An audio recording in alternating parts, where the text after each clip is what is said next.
Atenção, emissoras. Em 5 segundos, canal aberto. Formação de rede nacional.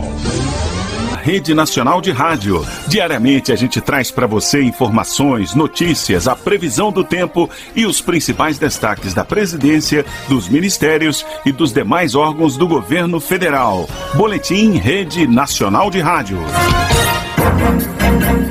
As ações do governo federal para o cidadão brasileiro, em destaque com jornalistas da Rede Nacional de Rádio. É notícia em 2 minutos. Termina nesta sexta-feira o prazo para as instituições de ensino superior preencherem o questionário do coordenador de curso. As informações fazem parte do sistema de avaliação do ENAD, o Exame Nacional de Desempenho dos Estudantes. Além do questionário do coordenador de curso, o ENAD é composto por mais 3 instrumentos básicos: provas, questionário do estudante e questionário de percepção da prova.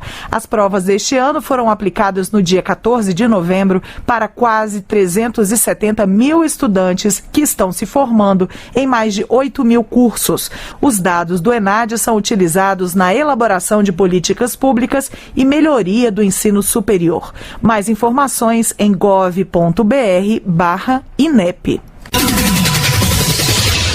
Gestores e técnicos educacionais já podem se inscrever nas oficinas virtuais sobre o FNDE, o Fundo Nacional de Desenvolvimento da Educação. Os encontros vão acontecer de 1º a 3 de dezembro. As inscrições podem ser feitas no site gov.br/FNDE.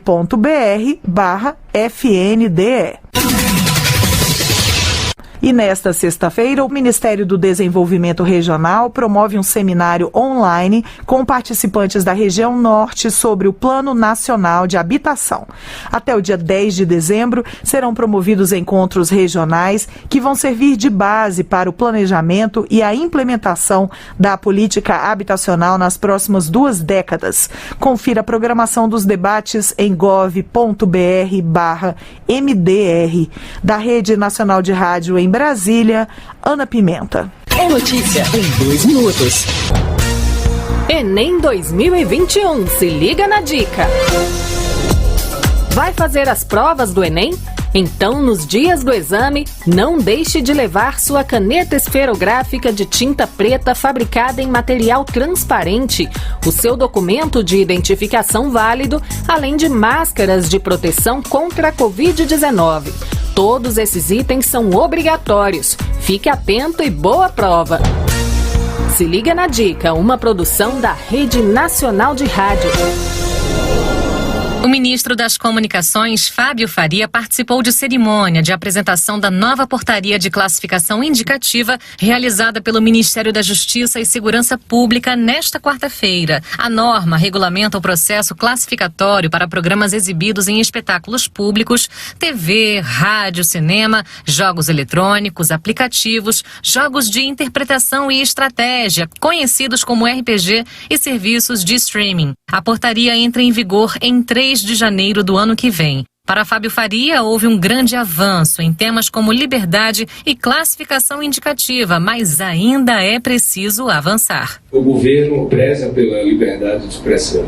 A liberdade de imprensa, liberdade de expressão são irmãs siamesas, né? Tem que andar lado a lado. E a gente avançou muito em muita coisa, e hoje qual é a nossa preocupação? Que cada um possa assistir o que quiser, mas que cada um também possa ter o direito de não assistir o que não quer.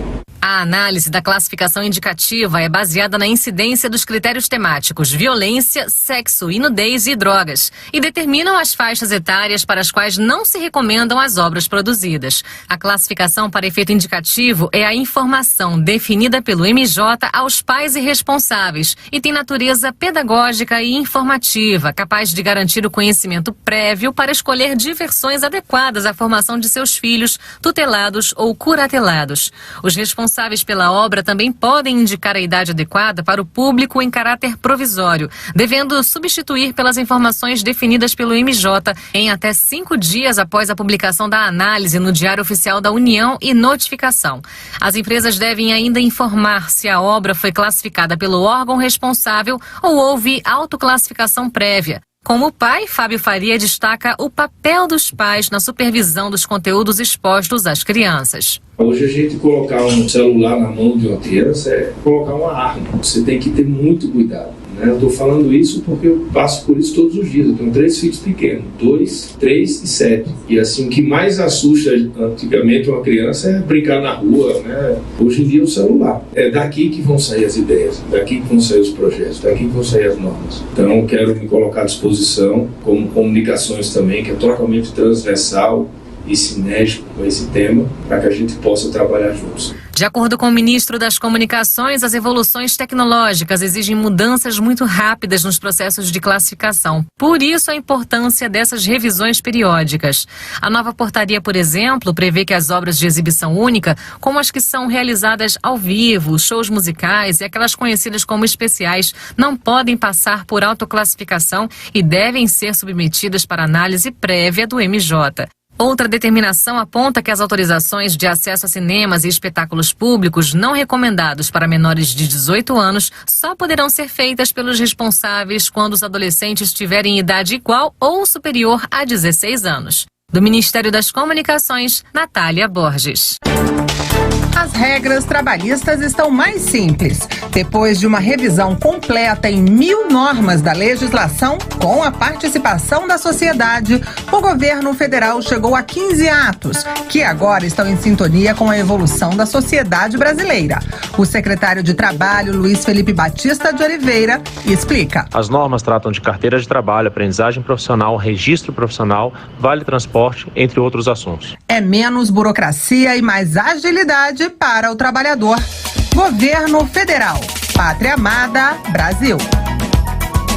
Foz do Iguaçu, no Paraná, cedia até esta sexta-feira o maior evento internacional da cadeia de pescados. A ministra da Agricultura, Pecuária e Abastecimento, Tereza Cristina, destacou que o governo vem trabalhando em uma série de ações para fortalecer o setor de pesca e aquicultura, entre elas facilitar o acesso a linhas de crédito rural. No evento, a ministra anunciou ainda as negociações para a criação de tilápia no lago da usina hidrelétrica de Itaipu, um dos temas tratados na reunião entre o presidente Jair Bolsonaro e o presidente do Paraguai, Mário Abdo Benítez, nesta semana.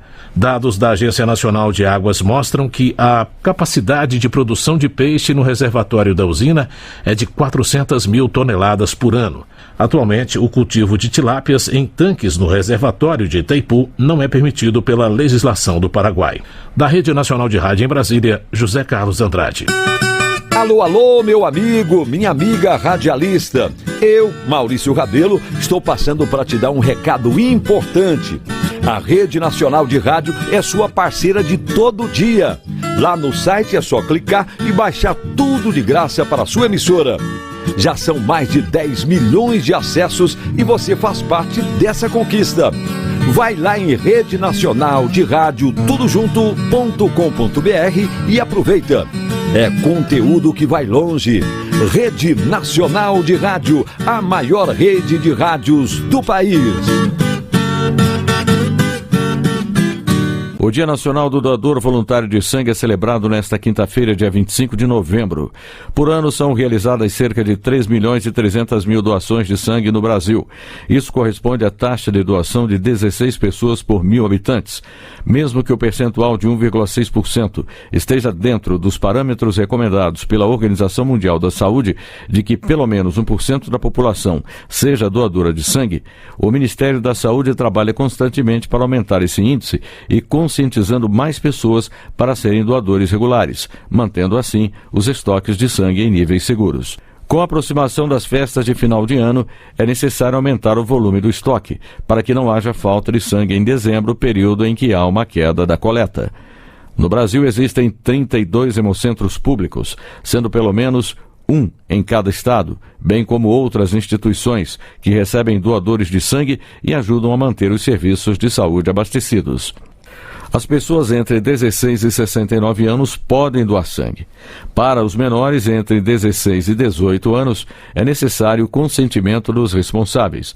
E entre 60 e 69 anos, a pessoa só poderá doar se já o tiver feito antes dos 60 anos. Da Rede Nacional de Rádio em Brasília, Gilson Santa Fé.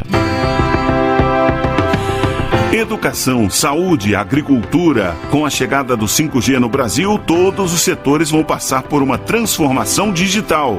A nova era da internet também vai chegar até sua casa, sua cidade. Um futuro totalmente conectado ao desenvolvimento, como explica o secretário de Telecomunicações do Ministério das Comunicações, Arthur Coimbra. Sem o 5G, não há transformação digital. E sem transformação digital, a economia e a sociedade brasileiras não se desenvolverão tanto quanto o resto do mundo. Governo Federal, Pátria Amada Brasil.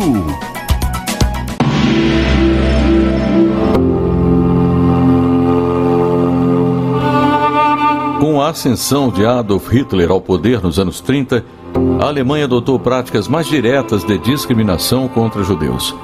Para retirar direitos civis e humanos dessas pessoas, o governo nazista publicou leis, decretos e regulamentações. Na tentativa de escapar da perseguição, muitos judeus alemães buscaram refúgio em outros países.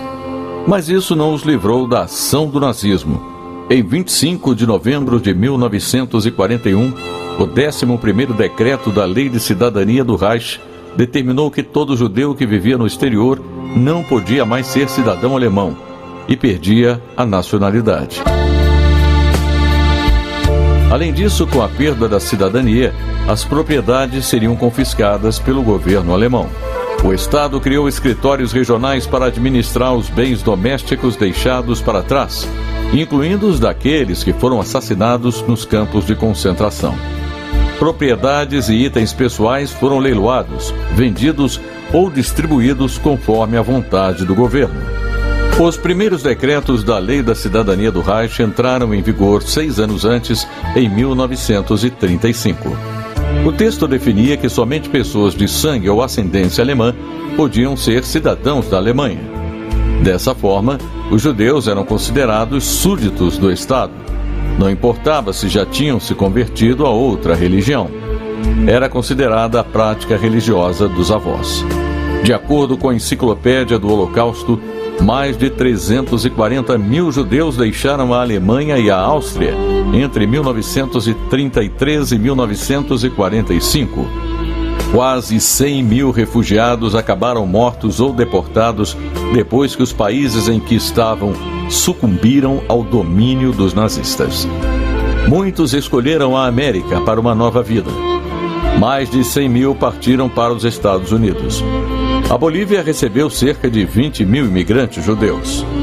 Em maio de 2020, ficou decidido pelo Tribunal Constitucional Federal da Alemanha que antigos cidadãos alemães que perderam a cidadania entre 1933 e 1945 por motivos políticos, raciais ou religiosos podem solicitar a nacionalidade alemã, incluindo descendentes. História Hoje, redação Beatriz Evaristo, sonoplastia Messias Melo, apresentação Gilson Santa Fé.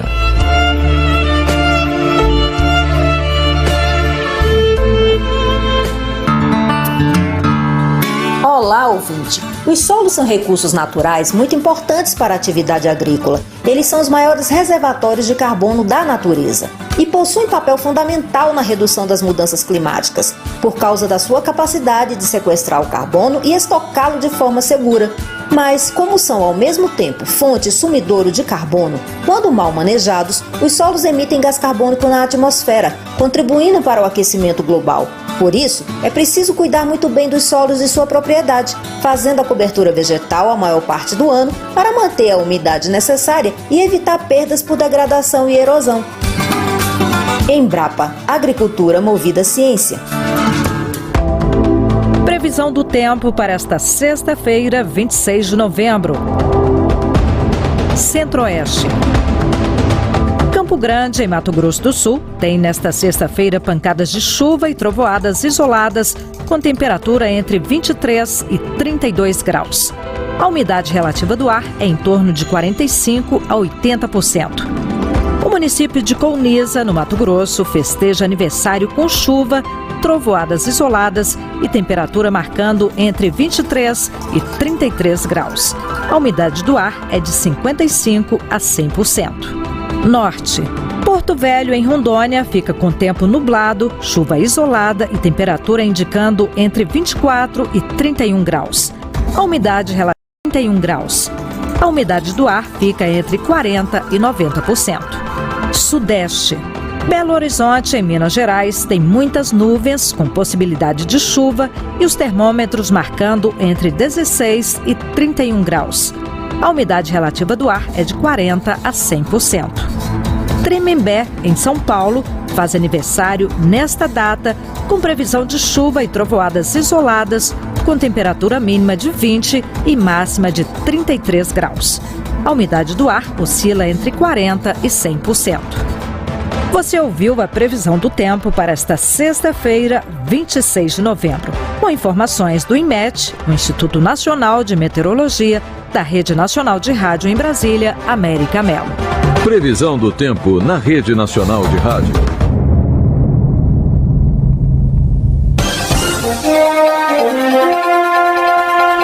Fica por aqui mais um boletim da Rede Nacional de Rádio. Fique ligado, de segunda a sexta tem boletins em 2 edições. Rede Nacional de Rádio, a maior rede de rádios do país.